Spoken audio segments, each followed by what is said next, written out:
सवाल पूरे बता दिए बता दिए। अच्छा देखो ये है ना, ये सभी सम्स, इसमें मीन मोड मीडियन ये फाइंड करना है, ठीक है। ये सम्स उतार लिए सभी।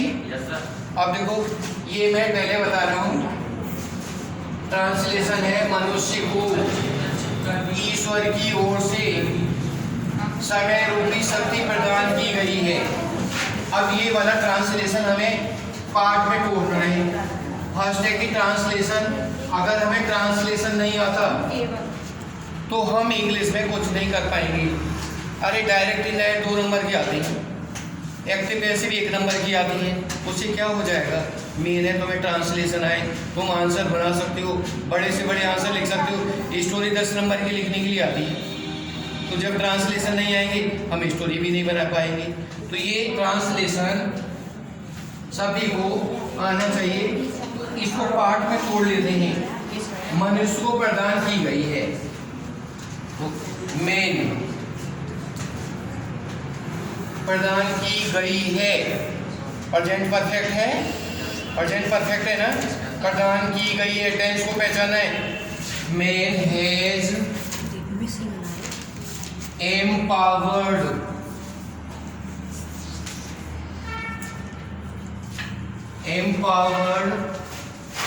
टाइम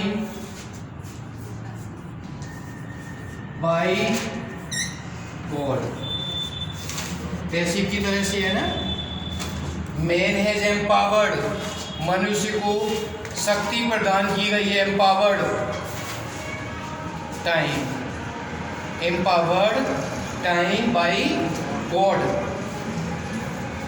बता लिया सबने।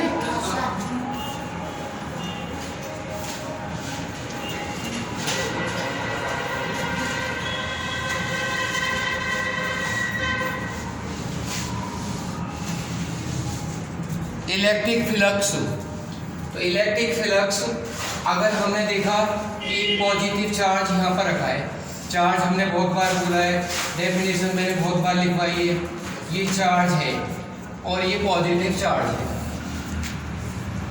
ये पॉजिटिव चार्ज है, ये नेगेटिव चार्ज यहाँ पर ये रखा हुआ है, ठीक है। अब यहाँ से इलेक्ट्रिक फील्ड लाइंस, तो इलेक्ट्रिक फील्ड लाइंस निकलेंगी और इलेक्ट्रिक फील्ड लाइन जो निकलेंगी वो पॉजिटिव से निकलेंगी, नेगेटिव की ओर जाती है। ये इलेक्ट्रिक फील्ड लाइंस निकलती हैं इस तरह से। ये हमेशा ध्यान रखना, इलेक्ट्रिक फील्ड लाइन पॉजिटिव से निकलती है और नेगेटिव पर जाती है, एक दूसरे को इंटरसेक्ट नहीं करेगी, काटेगी नहीं।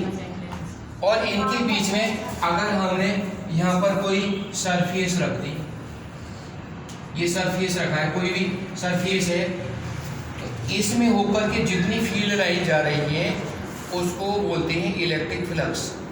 तो इसमें होकर तो एक जा रही है ना, ये तो बाकी नहीं जा रहे। Total number of flux line passing through any surface is called electric flux. समझ में आ गया, पूरी कहानी की जरूरत नहीं, जो मेन पॉइंट है, total number of flux line passing through any surface is called electric flux. सबकी समझ में आ गया, ठीक है। Total number of electric lines passing through any surface is called electric flux. अब न्यूमेरिकल देखो, इसके ऊपर हम न्यूमेरिकल बता रहे हैं।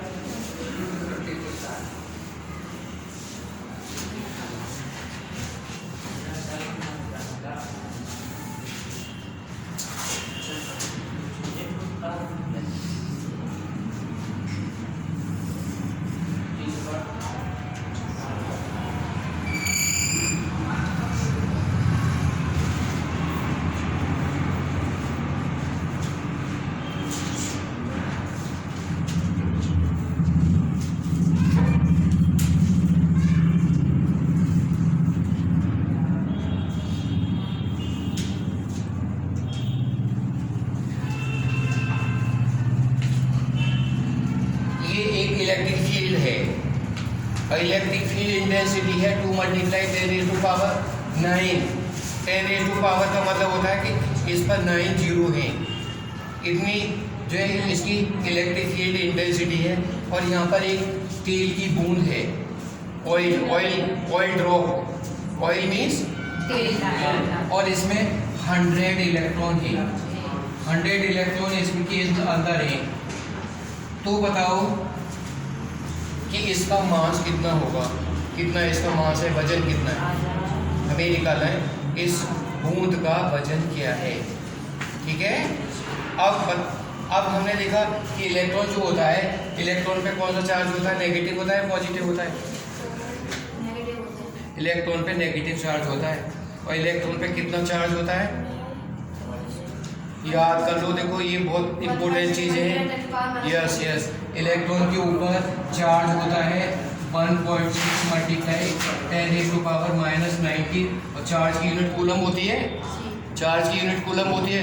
और इलेक्ट्रॉन पे चार्ज इतना होता है, ये 9 की बुक में सब लिखा हुआ है, ये पूरा लिखा हुआ है सभी। तो यहाँ पर टोटल जो चार्ज हुआ Q = हो गया 100 तो इलेक्ट्रॉन है, और एक इलेक्ट्रॉन का चार्ज है 1.6 मल्टीप्लाई 10⁻⁻90, तो ये हो जाएगा, ये 100 की पावर 2 कम हो गई, 1.6 मल्टीप्लाई 10⁻90 प्लस 2, प्लस ये 2 हो गया, और प्लस माइनस 1.6 मल्टीप्लाई 10⁻⁻70 कूलम हो गया। कितना कूलम चार्ज हो गया, इतना कूलम चार्ज है। इलेक्ट्रिक फील्ड ये है, force F = E multiply Q, E 2 multiply 10⁻⁹ multiply 1.6 multiply 10⁻⁻70, 16 2 × 32, 3.2 multiply 10⁻², इसका मतलब हो गया 320 न्यूटन का फोर्स हुआ। कितना फोर्स आ गया, मिटा दो। अच्छा ये नीचे देखो, और F = होता है, ये तुमने पहले पढ़ा था 9th में, F = mg होता है, मास मल्टीप्लाई एक्सेलरेशन। जी की वैल्यू 9.8 होती है, लेकिन हम 10 ले लेते हैं, 10 राउंडिंग है ना, तो ये F = mg, तो F 320 = मास m, और जी की वैल्यू हमने लेगी 10 ले ली, तो m = हो जाएगा 320/10 = 32। समझ में आ गया सबकी? इसका मास निकाल लिए, इतना वजन होगा। और दूसरी बात है कि ये ऊपर पॉजिटिव चार्ज होगा, यहाँ पर ये इलेक्ट्रिक फील्ड लाइन जो होंगी वो कैसे होगी, नीचे से ऊपर होगी या ऊपर से नीचे होगी? इलेक्ट्रिक फील्ड लाइन कैसे होगी पता? ऊपर से नीचे होगी, ऊपर से नीचे होगी, तो इसका मतलब ये से नीचे खींचेगा ऊपर, ये ऊपर S+ चार्ज होगा, ये वाला प्लस चार्ज है, ये पॉजिटिव चार्ज है, और ये नेगेटिव चार्ज है। इलेक्ट्रिक लाइन ऊपर से नीचे होगी, ठीक है ना। तो ये क्योंकि ये नेगेटिव चार्ज है तो ये से खींचेगा, और ये नेगेटिव और ये नेगेटिव रिपेल करेगा। ये नीचे से तो इसे ऊपर को भगा रहा है, नीचे से ऊपर भगा रहा है, और ऊपर वाला इसे खींच रहा है, ऊपर वाला भी ये इसे खींच रहा है, और नीचे वाला भी इसे ऊपर को भगा रहा है। जैसे मैग्नेट है, मैग्नेट का हमने नॉट वाला पोल लिया, नॉट वाला तो रिपेल करेगा रिपेल, तो ये तो इसे रिपेल कर रहा है नीचे से, और ऊपर वाला और खींच रहा है, तो इसमें डबल फोर्स लग गया ना, इसलिए चिपकी रहेगी यहाँ। और जैसे ही हमने इलेक्ट्रिक फील्ड हटा दिया, तुरंत ये नीचे गिर जाएगी। ये सब आ गया ना? Yes sir. हाँ।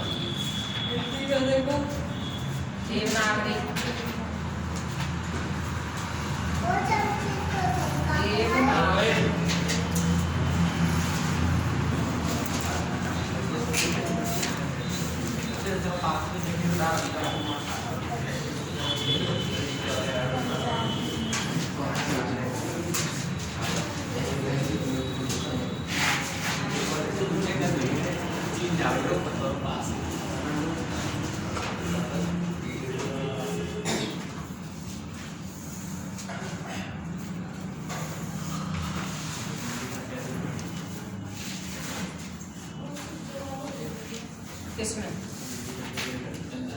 संस्कृत में देखो देवनागरी आई। देवनागरी ये कोई बता सकता है क्या है? Electric dipole.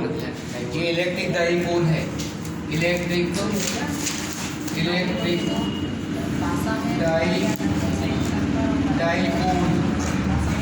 Electric dipole. तो इलेक्ट्रिक डाइपोल क्या होता है? Equal and opposite charges. ये इक्वल है, क्यू है, तो ये भी क्यू है, लेकिन इक्वल एंड अपोजिट, एक प्लस है दूसरा माइनस है। Two equal and opposite charges are placed very short distance, this is called electric dipole. Electric dipole. तो इलेक्ट्रिक डाइपोल की डेफिनेशन देखो कितनी सिंपल है, कोई बड़ी कहानी नहीं है, बहुत बड़ी कहानी हो। Two equal and opposite charges placed very little distance is called electric dipole. और इलेक्ट्रिक डाइपोल इसका मूवमेंट, इलेक्ट्रिक डाइपोल मूवमेंट होता है electric dipole movement. Electric dipole movement equal to Q multiply D। Q multiply D equal to P equal to Q multiply D। Q multiply D।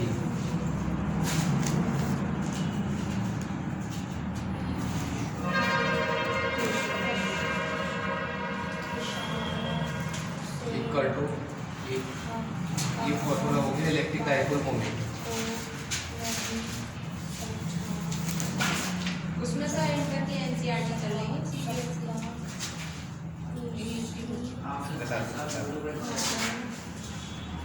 मिटा दूं?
ये circuit है, electric circuit. What is electric circuit? कोई भी चीज़ है ना उसकी definition, path of the current following is called electric circuit. तो जो करंट का पाथ होता है उसको इलेक्ट्रिक सर्किट कहते हैं। निशांत, करंट किधर जाएगा, किधर से किधर बहेगा? खड़ा हो जा। करंट किधर से किधर जाएगा?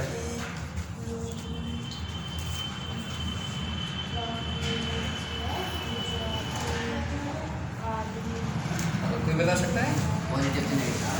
पॉजिटिव। देखो पॉजिटिव से इधर से जाएगा, इधर से करंट यूँ जाएगा और ऐसे यूँ आएगा। ठीक है, करंट की डायरेक्शन पॉजिटिव से नेगेटिव की ओर होती है। ठीक है, ऐसे करंट आता है हमेशा, प्लस से माइनस की ओर जाता है, करंट यूँ जाएगा। और देखो ये प्लग है ना, ये प्लग हमेशा पॉजिटिव में लगाया जाता है, नेगेटिव में नहीं लगाना चाहिए। अगर तुम्हारी देखो तुम्हारी घर की जो वायरिंग कर रहा है ना, उसे इतनी जानकारी नहीं होती है। वो ऐसे भी मिस्त्री होते हैं जो 9 फेल होते हैं, 8 पास हैं, 8 भी नहीं किया है और वो उल्टा सीधा कर जाते हैं। तुम्हें ये जानकारी होनी चाहिए देखो कि पॉजिटिव वाले वायर हमेशा उसे लगाओ प्लग को। पॉजिटिव वाले वायर में लगाने से क्या होगा, अगर तुमने यहाँ से ये लगाया तो करंट, इसे ऑफ कर दिया तो तुम्हारी ये लाइन, इसमें करंट नहीं आ रहा, बंद हो गया सभी, ठीक है। इस प्लग को यहाँ पर न लगा के, ये स्विच हमने जो लगाया, इस स्विच को हम ऑन वाला इधर लगा दें, इधर न लगाएं, ध्यान से समझ लो। अब इसमें यहाँ से करंट जा रहा है, यहाँ पर लगा दिया, ठीक है, तो यहाँ लगा दिया तो ये तुम्हारी बल्ब तो बंद हो गई, लेकिन यहाँ तक तो करंट आ रहा है नहीं आ रहा। और यहाँ अगर तुमने पकड़ लिया ना, बिल्कुल मार दी, क्योंकि इसमें करंट यहाँ तक आ रहा है, ये करंट। और जब हम प्लस वाली में लगा रहे हैं तो प्लस वाली में जो है ये करंट यहाँ से बंद हो गया। तो हमेशा पॉजिटिव वायर में ही प्लग को लगाना चाहिए, कभी भी उसे जो ये नेगेटिव में नहीं लगाना चाहिए। करंट प्लस से माइनस की ओर फ्लो होता है। अब क्वेश्चन मेन था कि 200 वाट की 2 बल्ब हैं, 200 वाट के 2 बल्ब हैं और ये सीरीज में जोड़ दिए हैं, तो कितनी एनर्जी कंज्यूम करेंगी। अगर इनको हम पैरेलल में जोड़ेंगे तो ये 400 वाट पावर कंज्यूम करेंगे। 1 सेकेंड में 400 जूल एनर्जी ये खर्च करेंगे। कब करेंगे, जब ये पैरेलल में लगे हों। लेकिन ये सीरीज में लगा दिए तो सीरीज में कितना करंट, इनकी कितना एनर्जी कंज्यूम करेंगे, ये हमें कैलकुलेशन करनी है। इसका रेजिस्टेंस निकाला, इसका रेजिस्टेंस R1 है, इसका रेजिस्टेंस R2 है। R1 equal to V²/P, formula याद रखो, V² 220 upon power 200 equal to 484/2 ohm. Resistance की यूनिट ओम होती है। ऐसे ही हमने R2 निकाला, R2 equal to V²/P equal to 220 multiply 220 upon 200 484 upon 2 R equal to R1 plus R2 equal to 484 upon 2 484 upon 2 equal to 484 ohm. कितने ohm हो गया। I equal to V upon R, V 220 upon 484 और P equal to VI। जितने भी फॉर्मूले ना, फॉर्मूलों को सभी को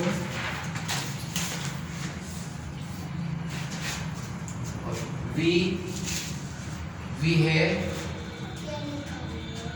220 मल्टीप्लाई I, हमने करंट निकाला 220 अपॉन 484, इसे 10 बार काटा 22 10 equal to 100 watt energy consume होगी।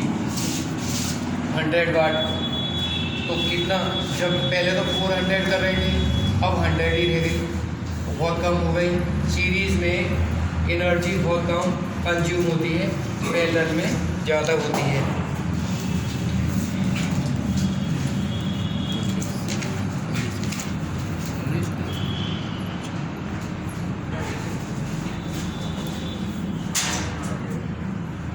मिटा दूँ? उतार ले सर ने?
आवाज नहीं।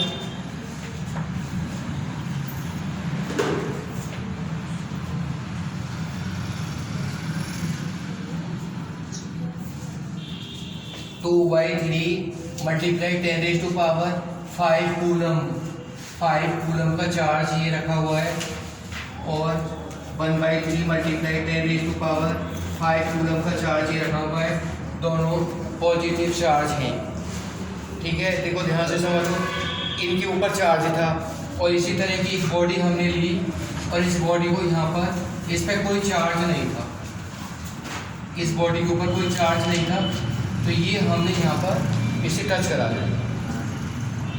पहले तो ये क्या कर रहे थे, रिपील कर रहे थे ना, एक दूसरे को भगा रहे थे। तो पहले इनके बीच में जो फोर्स था, हमने फॉर्मूला बताया था, F = 1/4π ε0 Q1 Q2/r², ये फॉर्मूला बताया था, ये याद रखना। देखो तो हमने देखा कि पहले चार्ज कितना था, इस कंडीशन में जब इसे टच नहीं कराया और चार्ज को टच करा लिया तो वो चेंज आ जाएगा। 9 multiply 10⁹ 2/3 multiply 10⁵ 1/3 multiply 10⁵ equal to 9 multiply 2 multiply 10 हो जाएगी 9 और मल्टीप्लाई चार्ज माइनस का ये चार्ज है 10⁻10 9 - 10 equal to 9 2 18 18 multiply 10⁻⁻1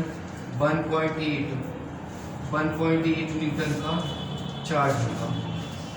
1.8 Newton force लगेगा पहली वाली कंडीशन में जब हमने इसको टच नहीं कराया। अब इसको टच करा दिया तो चार्ज बढ़ गया। अब यहाँ पर चार्ज जो रह गया ना, इसके ऊपर इसके 2 पार्ट कर दो। ये इसमें 0 था ना, कुछ नहीं है तो 0 है, 0 + 2/3/2, इसका मतलब हो गया 2/2 मल्टीप्लाई 3 1/3 बचा इस पे चार्ज हो गया 1/3।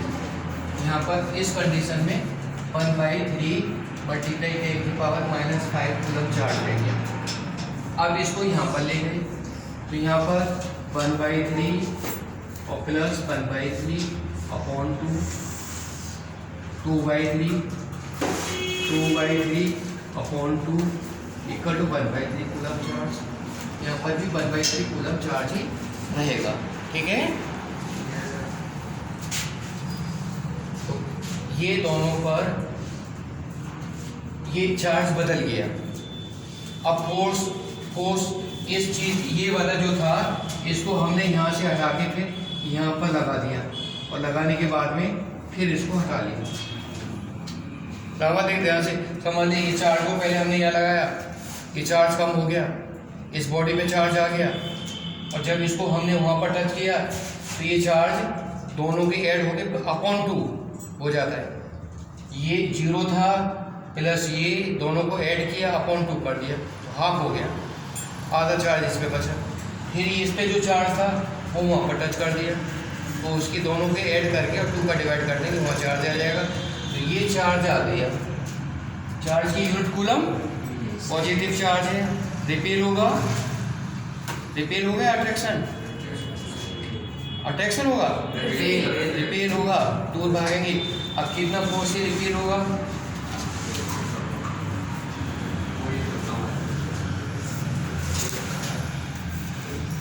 F equal to 1/4 pi epsilon 0 Q1 Q2 upon R square 9 multiply 10⁻9 multiply 1/3 10⁻⁻5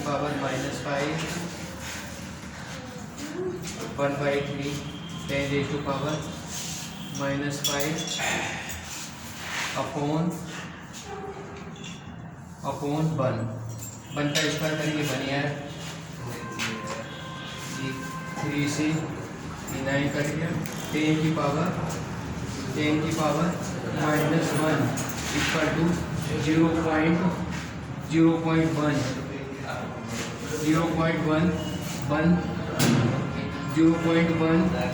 Newton का फोर्स लगेगा, 0.1 न्यूटन का फोर्स लगेगा। पहले कितना लग रहा था, देखो 1.8 का लग रहा था, अब 0.1, कितना डिफरेंस आ गया, समझ में आ गया? बता दूँ, बता दिया।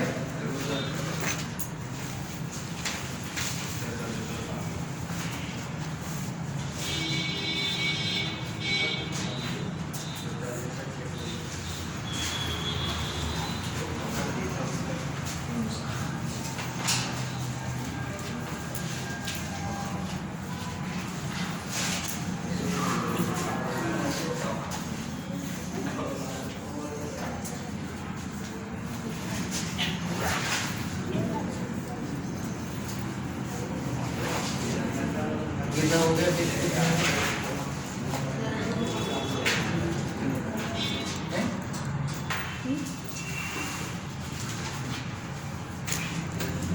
देखो ध्यान से समझो, यहाँ पर 3 चार्ज है ना, ये कैसे बता सकते हो चार्ज है? तो ये चार्ज है ना, क्योंकि ये कूलम है, कूलम लिखा हुआ है, चार्ज है, तो ये 1 कूलम का चार्ज है, और ये वाला 4 मल्टीप्लाई 10⁻⁻6 कूलम चार्ज है, और ये 2 मल्टीप्लाई 10⁻⁻6 कूलम चार्ज है। तो ये इसे रिपील करेगा, ये अट्रैक्ट करेगा, ये बोलेगा, ये इसे रिपील करेगा या अट्रैक्ट करेगा?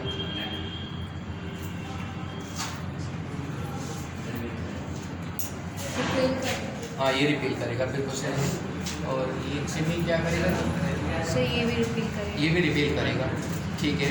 आपसे तो फिर क्या होगा, ये यहीं पर रहेगा या कहीं पर खिसक जाएगा? ये दोनों का रिपील करेगा तो इधर ही रहेगा, क्या है? इधर ही रहेगा, रिपील करेगा। यहीं पर रहेगा, यहीं पर नहीं रहेगा। जिसकी ताकत ज़्यादा होगी उसकी तरफ किसकी ज़्यादा होगी, वो तो सब लिखा हुआ है ना, ये सब लिखा हुआ है, ये तो सब डायमेंशन लिखी हुई है। ये इस पर फोर्स लगा रहा है तो इसकी वैल्यू ये कम है, इसका फोर्स कम है लेकिन इसका फोर्स ज़्यादा होगा, तो ये इसे इधर रिपेल कर देगा। ये वाला चार्ज जो है ना, वो इधर से इधर चला जाएगा, सही है ना? फोर्स अब तुम्हें देखना है कि फोर्स कितना लगेगा, तो 1/4 pi epsilon 0 Q1 Q2 upon R square, ये वाला लगा देंगे। ये हमने 1 फोर्स मान लिया, 1, ये 1 है, इसके बीच में फोर्स लग रहा है, तो 1 और इसे 2 और ये 3, तो F12 ये 1/2 पर कितना फोर्स लगा रहा है, Q1 1/4 pi epsilon 0 Q1 Q2 upon R square मैंने अभी जो किया वही करना है, ठीक है। फिर दोबारा इसमें ये करना है F3, ये वाला F, ये निकाला है F3 F3 का मतलब है कि 3 वाला चार्ज पर कितना फोर्स लगा है, क्लियर। Yes. ये 31 नहीं है, 3 वाला फोर्स, इस 3 वाला फोर्स ऊपर कितना फोर्स लगा है, ये वाला। तो ये वाली वैल्यू ज़्यादा आएगी और ये वैल्यू कम आएगी, इसमें से इसे माइनस कर देंगे तो ये नेट चार्ज नेट निकल आएगा फोर्स, और नेट फोर्स ये ज़्यादा होगा ये कम होगा, तो इसमें से माइनस कर देंगे निकल आएगा। कर लोगे ना? ये सभी करना है सभी को। तो ये खड़ा हो जाए। मैग्नेट में कितने पोल होते हैं? मैग्नेट में कितने पोल होते हैं? मैग्नेट में यस 2 पोल, नॉर्थ और साउथ होते हैं। देखो मैग्नेट है ना, मैग्नेट को अगर हमने कोई मैग्नेट है और बीच में बांध के लटका दिया तो वो हमेशा नॉर्थ डायरेक्शन, नॉर्थ और साउथ में रहती है। जो कंपास है, मैग्नेटिक कंपास है ना, वो भी नॉर्थ डायरेक्शन बताती है। उसकी प्रॉपर्टी यही है कि मैग्नेट हमेशा नॉर्थ साउथ डायरेक्शन में रहेगी, और जो उसका एंड नॉर्थ में रहेगा उसे नॉर्थ पोल कहते हैं, और जो साउथ में रहता है वो साउथ पोल कहलाता है, ठीक है। तो मैग्नेट के 2 पोल होते हैं, नॉर्थ और साउथ। और मैग्नेट का भी फंक्शन बिल्कुल यही है, magnetic field the surrounding about magnet in which magnetic force can be exerted is called magnetic field. Magnetic field वो होता है जिसमें मैग्नेट अपना फोर्स एक्सपीरियंस करती है। जहाँ तक मैग्नेट के पास में हमने आयरन को रखा तो फोर्स लगेगा, पास में रखा तो ज़्यादा लगेगा, और दूर रखा तो कम लगेगा, और दूर रखा तो बिल्कुल नहीं होगा। तो जहाँ तक फोर्स लग रहा है वो मैग्नेटिक फील्ड है। इसी तरह से इलेक्ट्रिक फील्ड, तो the surrounding about any charge in which the electric force can be exerted. किसी भी चार्ज के चारों ओर का वो फील्ड जहाँ पर करंट महसूस किया जाए, जहाँ पर इलेक्ट्रिक फील्ड, इलेक्ट्रिक फोर्स को महसूस किया जाए, वो इलेक्ट्रिक फील्ड होता है। और इलेक्ट्रिक फील्ड की लाइन किधर से किधर जाती है? नहीं, वो मैग्नेट है। ये हमने इलेक्ट्रिक फील्ड जो होता है उसकी जो फील्ड लाइन्स है वो पॉजिटिव से बताया था मैंने, पॉजिटिव से नेगेटिव की ओर जाती है। और जबकि इलेक्ट्रिक फील्ड लाइन जो होती हैं वो पॉजिटिव से इलेक्ट्रिक फील्ड लाइन, और मैग्नेटिक फील्ड लाइन जो होती हैं वो नॉर्थ से